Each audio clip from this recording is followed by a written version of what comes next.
يتعلق بمنطقته كدانة، والتي مدح فيها بلغة تراثية أصيلة.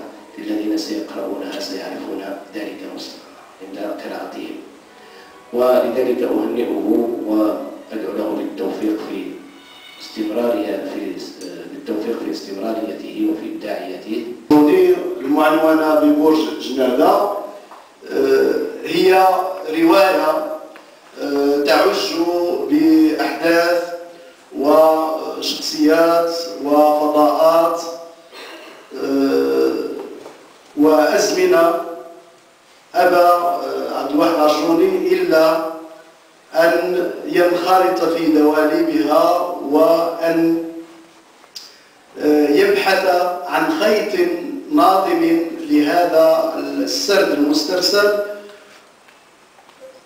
مشكلا نظرة خاصة إلى الإبداع، خاصة الإبداع الروائي.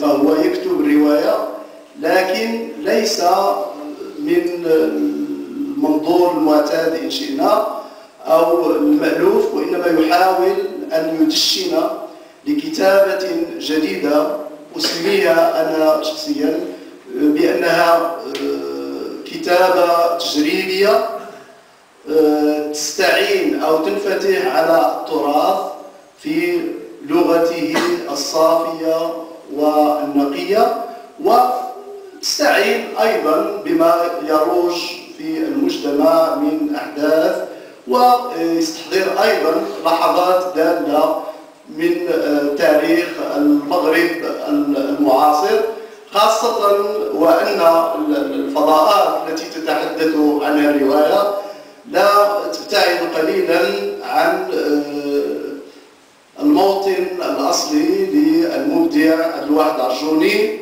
فهو يحاول أن ينظر إلى منطقته نظرة بانورامية، ولكن ليس فقط من أجل إثارة أحداث تاريخية وقعت، ولكن أيضا من أجل أن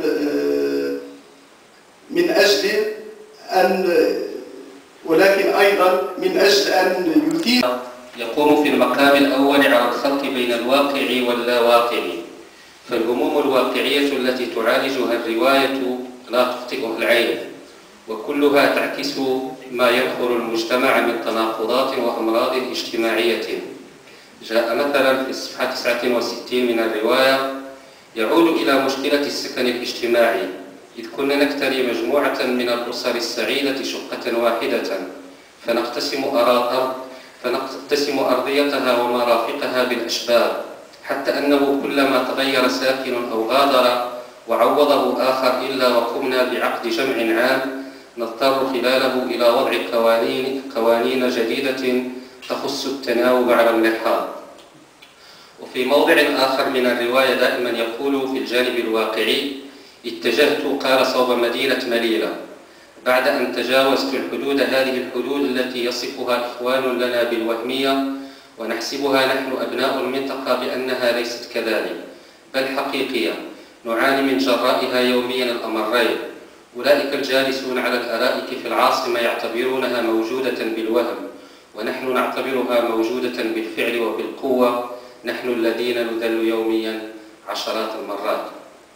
إلا أن الواقع هنا لا يعني الواقعية التي انهار برجها منذ أمد بعيد، بل تلك الاستراتيجية التي تتأسس على الالتصاق بالأرض وبالإنسان والواقع، وفي الوقت نفسه تعمل على استحضار ما تسخر به البيئة الثقافية من تقاليد مهددة بالانهيار كالأسطورة المحلية والأشكال البدائية والفطرية والروحانيات بمختلف أشكالها ومنابعها، والقوى الغيبية وما يندرج ضمن ميثولوجيا الحاضنة الاجتماعية من خرافة وشعوذة وجن وأحلام وتمائم ومعجزات وكرامات وخوارق.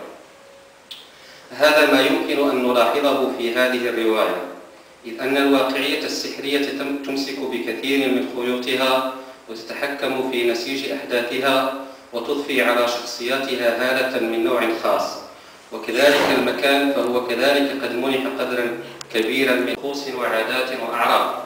وأهم دليل على ذلك هو عنوان الرواية: برج جنادة، المستقي من ضريح للا جنادة الذي يوجد خلفه كما هو في الرواية مقر البحرية الملكية كما هو معروف، هو ضريح موجود في المنطقة.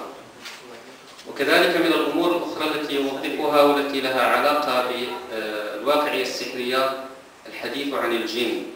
وهذا معروف أن في الروايات خاصة رواية أمريكا اللاتينية كثيرا ما تتحدث عن الجن الذين يمكنون الإنسان إلى عوالم بعيدة، فتنسج الحكايات والروايات انطلاقا من وجود الجن الذين يعني يعيش الإنسان معهم يعني أحداثا غريبة وعجيبة. لا أقول يمسخ، وإنما يتحول، يستحيل من فضاء للمقاومة ولتحقيق الانتصارات إلى فضاء للسقوط.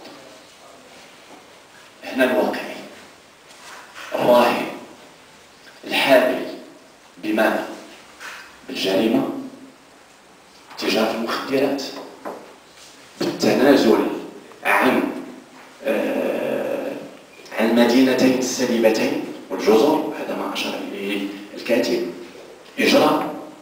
إذن فهذا القلق قادم في تقديري المتواضع من القلق الذي تعيشه المنطقة، من منطقة التي عرفت يعني انتصارات إلى منطقة تعرف تشوهات وأعطاب في التنمية وفي الاقتصاد وفي المجتمع إلى آخره.